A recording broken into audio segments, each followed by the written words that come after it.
become an officer. You're not a female anymore. You're an officer. So what are the 3 things that you would say are most important in good leadership? First thing is understanding. I have my own meetings where I call them and talk to them and ask what is their feedback and what difficulties they have. I have feedback sessions. You do? I have a grievances day. And the most important thing is you have to be strong in your decisions. So confidence? Confidence comes when you work hard and when you believe in yourself. When you don't believe in yourself, you can't do any work, even cooking. Even cooking. So you have to be confident. Yeah.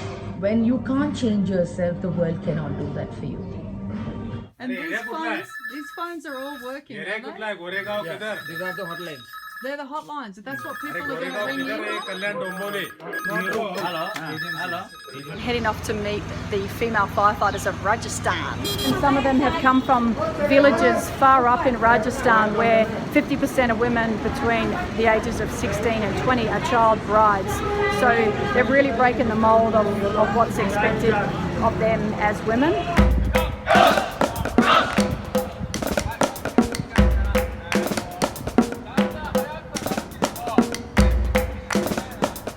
So here I am at the rescue part of the Tokyo Fire Department. This building behind me is an actual search and rescue building and also for doing ladder training.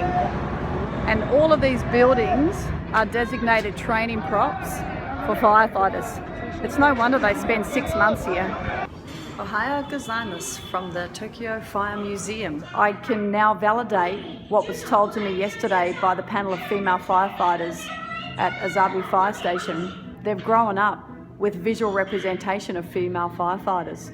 So I see over here, there's a number of books that have characters that are female firefighters and a bunch of Japanese TV programs in which there are female firefighters. One of which who's famous is Joshi. So yet to do the research on firefighter Joshi, but it seems to be factual that these have been contributing factors for the high number of female firefighters in Japan.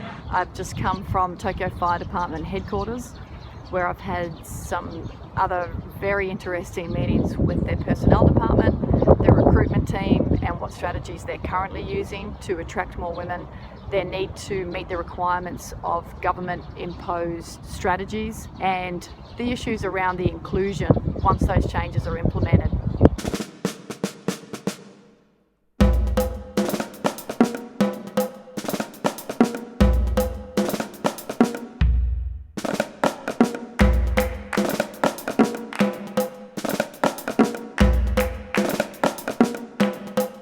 Hey, here I am in Brooklyn. I've just had a really successful and interesting meeting with the recruitment team of FDNY and discussing all kinds of things related to recent litigation challenges that they've had and how that has resulted in their diversity recruitment drive. Just managing their sheer numbers, so something like 40,000 people can be looking at sitting the test each time they recruit every 4 to 5 years. So just managing those numbers is epic, and hearing about a lot of their social change programs, some of their targeted recruitment events that they run to attract their ethnic minorities and to increase the diversity mix, which for now has been mandated by law. And they are aiming to get 40% people of colour in their next recruitment drive. What I have found really interesting here is the influence that the affinity groups have and the prevalence. So there is an affinity group for the Black Firefighters Association, the Vulcan Society. There is the Phoenix for the Asian firefighters. There's the women's group. There's the Italian group. There's LGBT. So, and they actually have a really important role in the recruitment, but also in the inclusion piece. And it was positive to hear the recruitment team so supportive of all of these groups and involving them in the processes along the way. Surinya, how has your group contributed, I guess, to the recruitment for diversity? So there's more strength in numbers and we're stronger together, which is why it's important to have an organization. New York City, there's only 52 women out of a force that's 10,700. So we account for less than 0.5% still in the FDNY, and nationally we're the lowest percentage for gender out of all the major cities in the United States. So it's really important for us to increase our numbers and to ensure fairness in the process of becoming a firefighter and being trained as a firefighter in Fire Academy, and our treatment in the firehouses as well. So it's all related to our low numbers.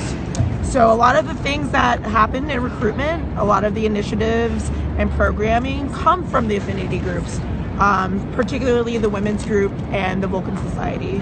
So a lot of the methodologies that they've used, from tabling at events to partnerships with organizations to familiarity with firefighting, has been driven by the affinity groups.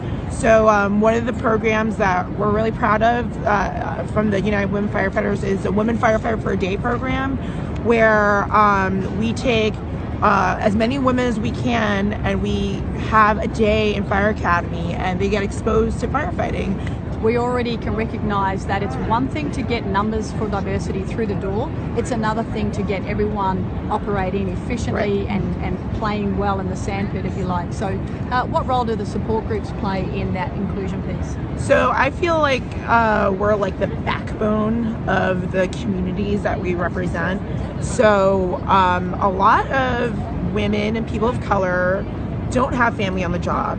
So they're not groomed into fire department culture. So the role that our groups play is to let them know, hey, when you go to an academy, it's a paramilitary organization, you're gonna get treated like X, Y, and Z. Don't be afraid of it, and it's an education piece. And it's a lot of mentoring involved. Some women either understand the importance of being together and supporting one another, or other women are really heavily ingrained in the not stepping up and standing out and actually just fitting in and not drawing any extra attention. As you know, traveling internationally, we all face the same problems. Every single woman, and this problem is inherent in any kind of non-traditional work for women, where women get isolated and feel that this is a way to protect themselves. There's a lot of women out there who just might not think of the bigger picture, and that goes back to what I said earlier. It's like the more women that we get on the job and work together, the better we get treated as a whole. A lot of women are short-sighted and are like, no, like I get treated well as this, I love my brothers. That might be true, but you can be treated that much better with more women on the job.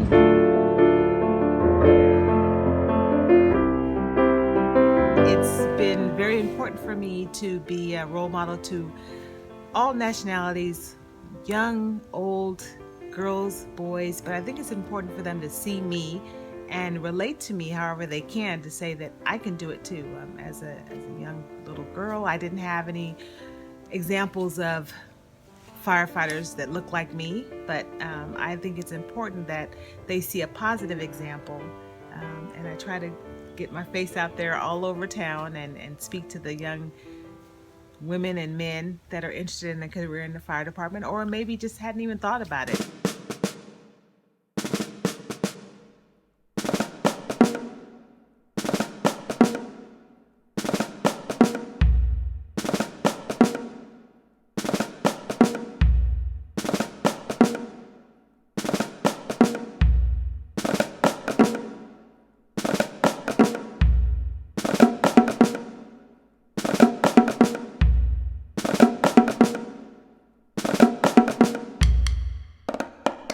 Que de là, et elles alimentaient le fond de la pièce aussi.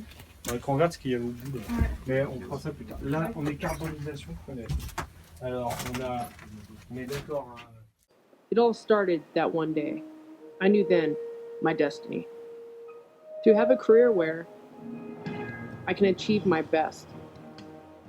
Where every day is different. Where lifelong friendships are made. Where I'm saving lives and inspiring others. My name is Mackenzie Vandergeest, and I am a Los Angeles firefighter.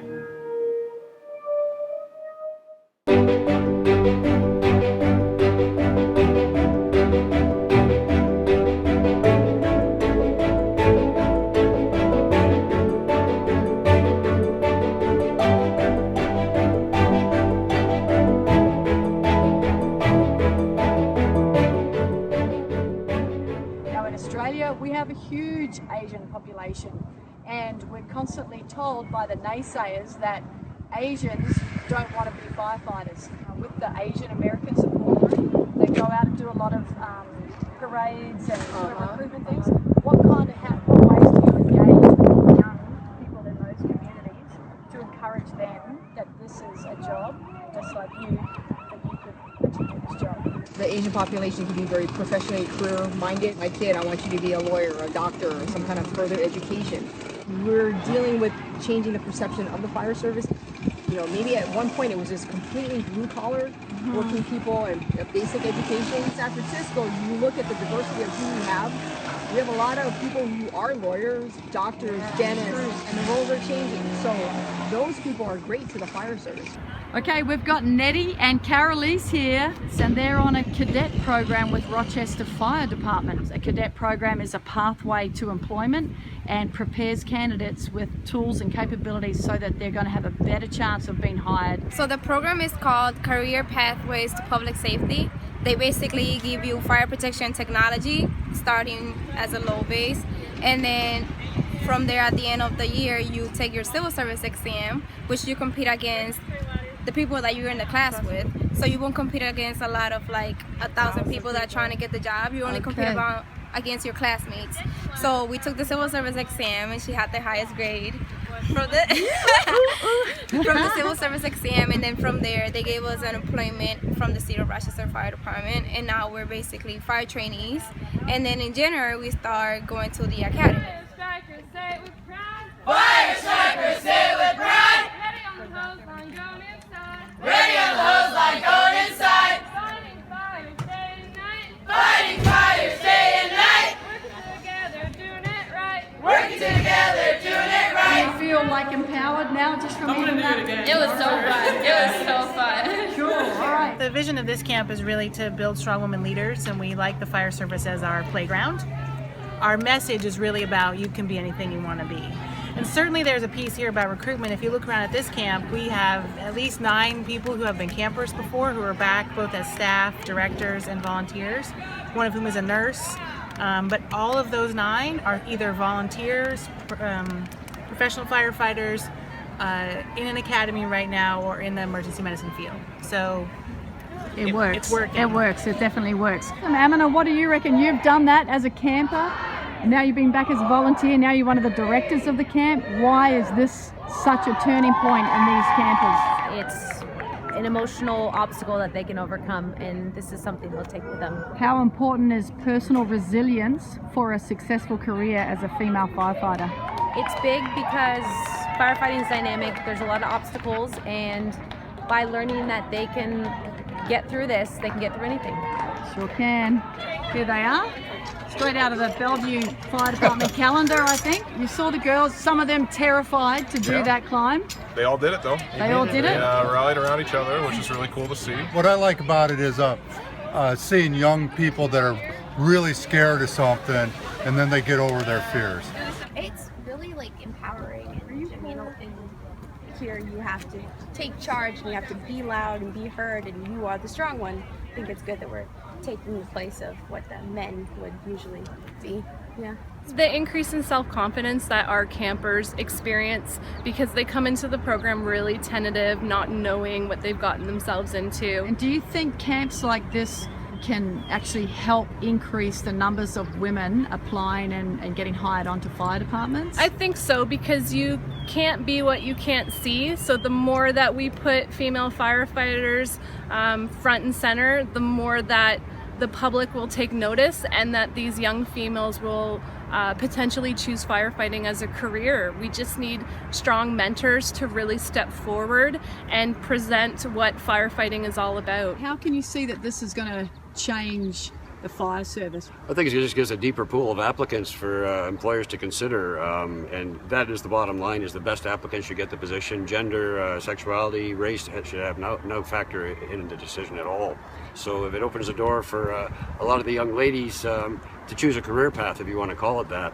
The cost of pre-service education is huge, so if you accidentally pick the wrong path and end up not being a good candidate, you've wasted a lot of your time and your money. And even aside of the benefits to the fire service, just having young people experience this kind of training, this kind of teamwork, all of the soft skills that are associated with firefighting makes them better humans to go out in the world and do whatever it is that they're meant to do or want to do.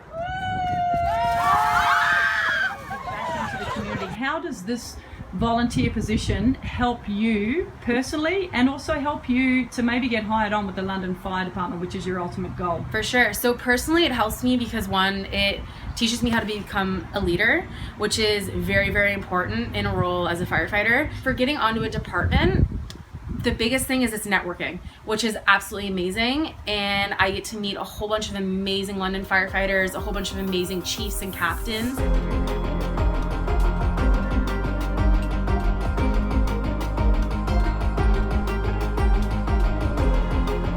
And what we've done is we've gone for some quick wins. So where people have said it would be really so much better, why can't we do this? We've gone back and we've changed some stuff. Yeah. And they can see that actually we're listening to them, we're doing stuff. And the other thing is we're asking them about the future. So we're just in the middle of devising our 6th London Safety Plan, which is our integrated risk management plan. And rather than presenting them a whole load of stuff saying, what do you think? We've gone the other way around and said, there's a blank sheet of paper. What do you think should be in there? Yeah. What do you think our future should look like? You know. So we're allowing them to talk far more openly about changing the role of a firefighter. So they recognise if we carry on doing what we did before, we'll put ourselves out of business. Yeah. Fires are going down, you know. Although other things are changing, the core role of a firefighter is reduced so much. If you don't change it, they'll just cut us and cut us and cut us. There'll be a very small role of firefighters, and then we'd outsource the rest of it. In London now, and part of the London Fire Brigade. Hooray! All the chiefs have been here, some firefighters, administrative staff, everyone's on board. I've chosen a really remarkable place to send my rap message, and that is at the Human Rights Museum here in Atlanta. And the display here and the interaction that you can have for what it felt like to be part of a movement that truly did change the course of global history is empowering, shocking. We need everyone to get on board for this movement, for our fire services. It can't just be the women firefighters or people of colour and ethnic diversity. It's the people that are the majority. You've got to understand why this is happening and get on board and help to steer that conversation, to push the boundaries, to stand up on the bus and say, why not? To sit in on those lunch times, to challenge the laws, because that, and history tells us this, that and only then is when change happens.